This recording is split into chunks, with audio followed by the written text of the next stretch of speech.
Me and this welder, we've been together a long time. Through thick and thin, we've seen a lot of stuff and been a lot of places. I'm really gonna miss you. You know, if I would have only had a smidge more of self-confidence, jazz hands would have been perfect for this intro. I mean, I'll admit it, I'm excited. And maybe just a little bit intimidated. This came with all the stuff, but for now I'm just using my ground and torch connections because I have the water-cooled torch already plumbed in.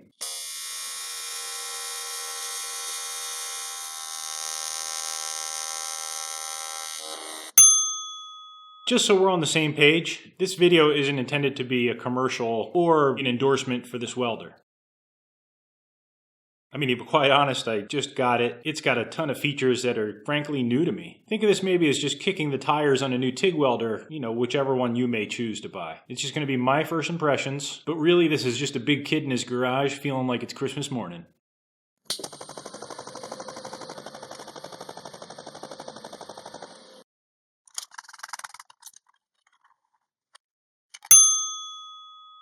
Now, the 221 might not be for everybody, but with any luck, hopefully I can still keep this video relevant for you if you're looking to buy a TIG welder of any brand or any age. What I can tell you though, for what it's worth coming from me, is that after looking at a lot of TIG welders, after a lot of long sleepless nights pacing around my kitchen in the dark, it was the 221 that managed to separate me from my money. For the record, this isn't what I'd consider an insignificant investment. And since I've never seen one of these machines in real life, like firsthand, like I said, I did some homework. A lot of homework. Read a lot of reviews, watched a lot of videos, and if all those were to be believed, this machine, to me, at the time of this video, seems hands down the absolute bang for the buck in its class. But there's never a substitute for actually getting your hands on one now, is there? I want to put this through its paces and see if it lives up. In a way, I hope this video becomes the video I would have liked to have found before shelling out cash for the 221. No offense to the other HTP 221 videos, there's some good info in those.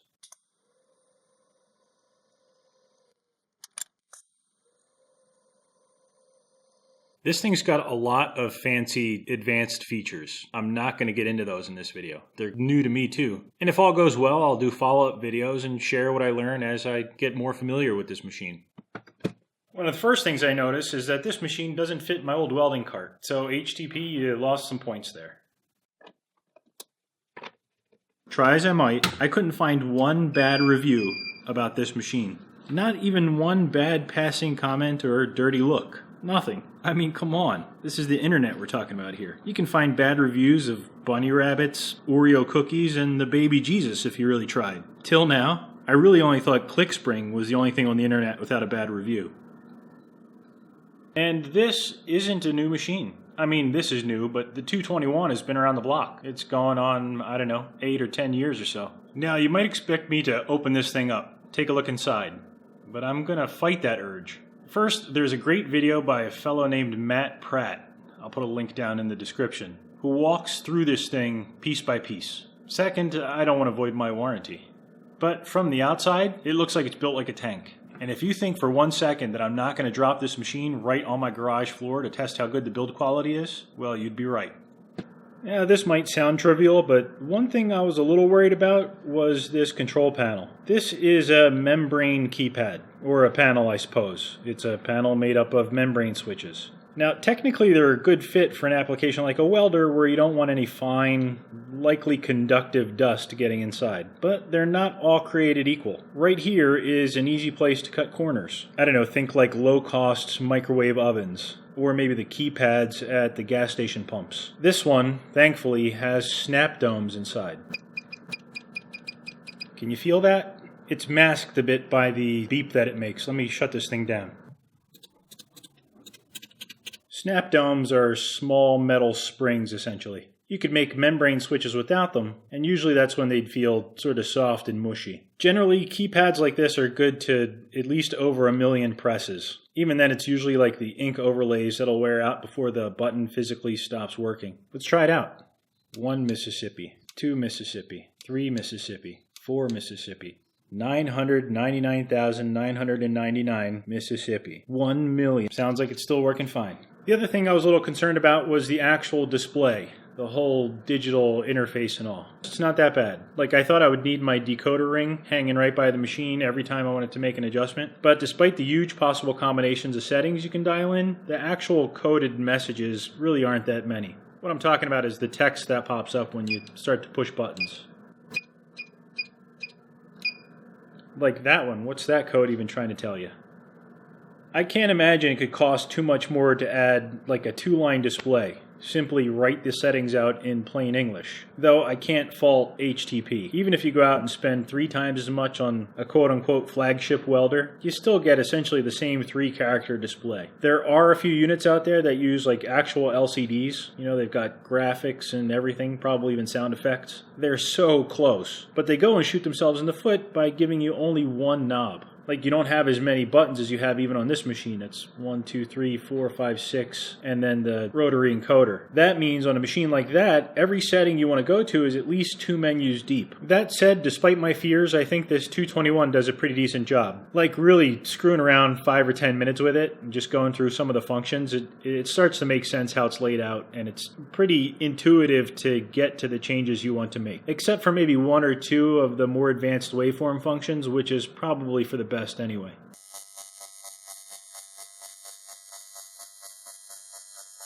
Okay, fair enough. Maybe a lot of this is fluff. The question is, will it blend? I mean, weld. The thing I'm always curious about is how these machines manage on the very low end. This happens to be a 4-amp machine on the bottom side. It's 4 to 220. And I want to see what that 4-amp arc looks like and how it lights up. Since we're down at 4 amps, I'm going to switch this electrode out for something smaller. These are 40 thou, 2% lanthanated. I like to keep these small ones around. I think I only have one collet set for 40 thou. I'm usually pretty lazy and I'll just sharpen a finer point on the 3/32 electrode. But I've got them, so you know, it's the right thing to do.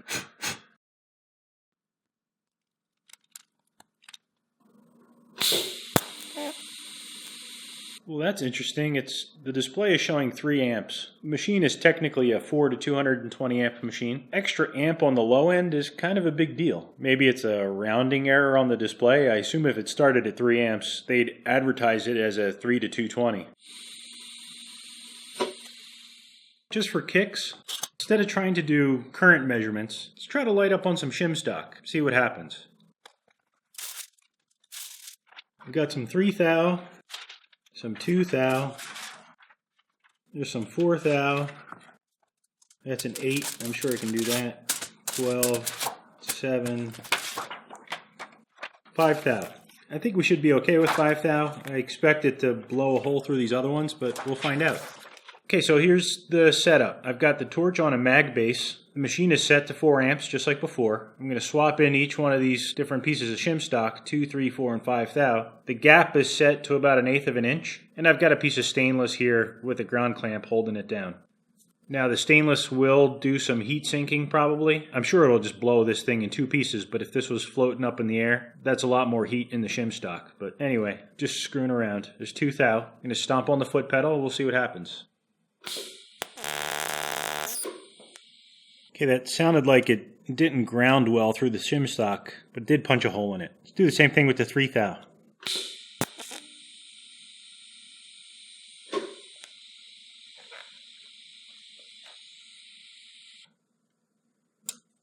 Same thing, put a hole in it. 4 thou.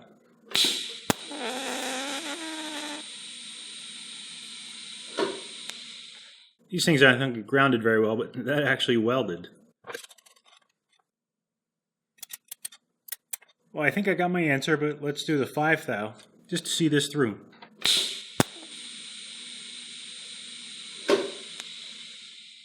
Okay, didn't make it through. I mean, if I kept it there longer, I'd probably cook my way through. But there you have it. 5 thou shim stock. It welded the 4, didn't punch through the 5. Okay, so what does this mean? Does it mean the 221 can weld 4 thou material? No. Well, I mean, maybe. I couldn't, let's put it that way. Someone with a lot better kung fu than me? Perhaps.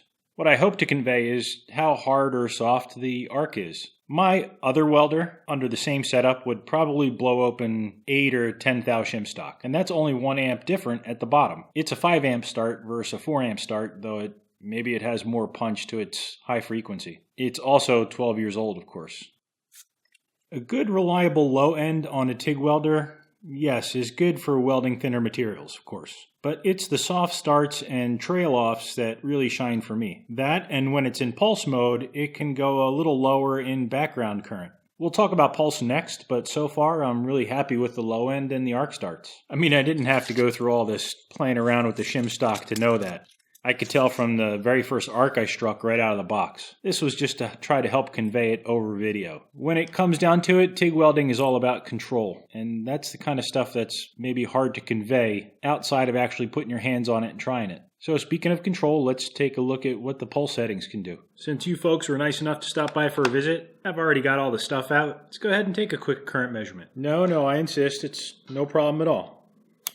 I've got a current clamp on the welder ground. It's set to the 4 amp range. That's 100 millivolts per amp. Prediction: we blew through the 3, we welded the 4, and didn't punch through the 5 thou shim stock. If we go by the 1 amp per thou rule for 100% penetration, I'd call the 4 thou 100% penetration. So I'm expecting effectively 4 amps. The display on the welder says 3, and that's what I'm curious about here. I bet that's going to say something like 3.99, and the welder just hasn't kicked over to the next digit for the display.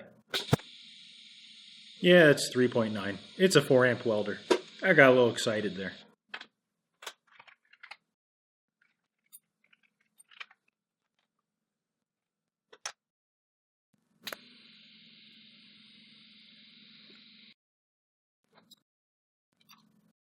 If you're a regular viewer, you probably already know that I like my welders like I like my women, with a pulse. I'd like to share just one last thing for now, and that's the response time this machine is capable of.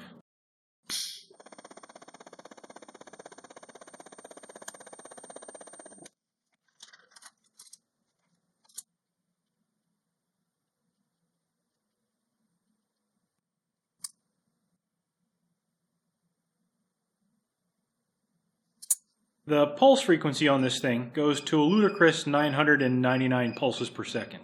Let's call that a kilohertz. The duty cycle goes in single-step increments from 10 to 90%. That's 80 steps. If I did the math right, that means it can make changes potentially at a rate of 80 kilohertz, maybe 40 kilohertz. I don't know. I mean, the point is it's got lightning-fast reflexes, and that means this thing could be a lot of fun. The best way to see that in action is probably to isolate just one of the pulses out of that pulse train. I think we can do that with the TIG spot function, like the spot timer. I've literally never used that on my other machine. Let's set the current up to 150 amps. Heck, let's max it out. 220. And I want to set the time as fast as I can. It's 1/10 of a second. So now when I hit the foot pedal, I should get essentially like a bolt of lightning. 220 amps for 1/10 of a second.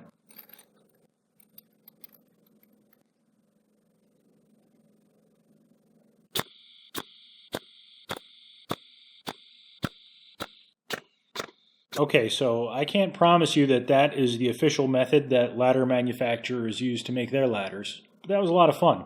The machine is capable of dumping its full current in a very short amount of time. So I think that's about it for an introduction. I haven't even scratched the surface on this welder. Well, shoot.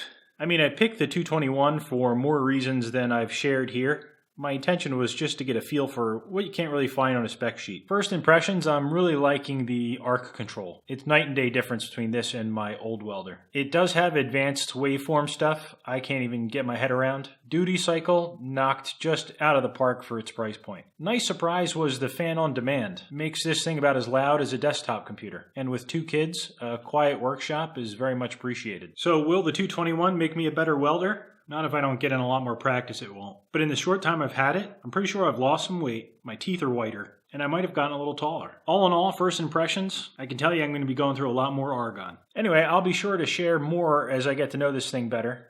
10 out of 10. Would buy again. Just one last thought before wrapping this up, as I've gotten more than a few questions since I mentioned wanting to buy a new welder. The cheaper import machines. Now, unfortunately, I've never used them and can't personally weigh in one way or the other. I suggest you read as many online reviews as you can. I do have experience, however, with other, let's say, low-cost entry-level equipment. lathes, mills, that sort of stuff. And although I've always been of the mindset that any welder, lathe, mill, whatever, is always better than none at all, I know that's how I started off in the past. I'd like to think if I did it all over again, I would put my money into something that would last. That, seeing it in hindsight, was just a lot of money I could have put into better equipment. But I'm sure I bought that stuff because I had a reason.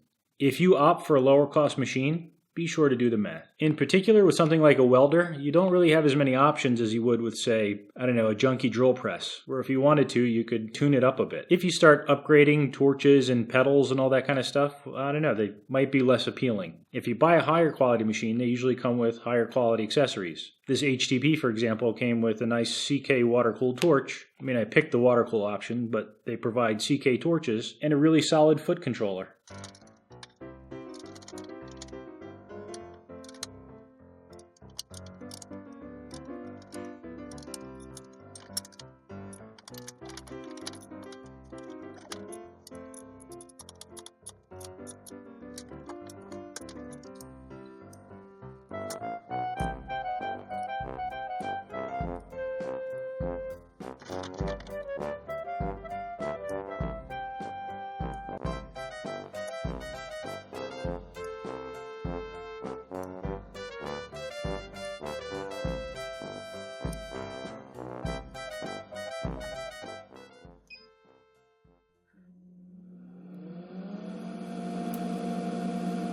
Oh, that feels nice. Thanks for watching.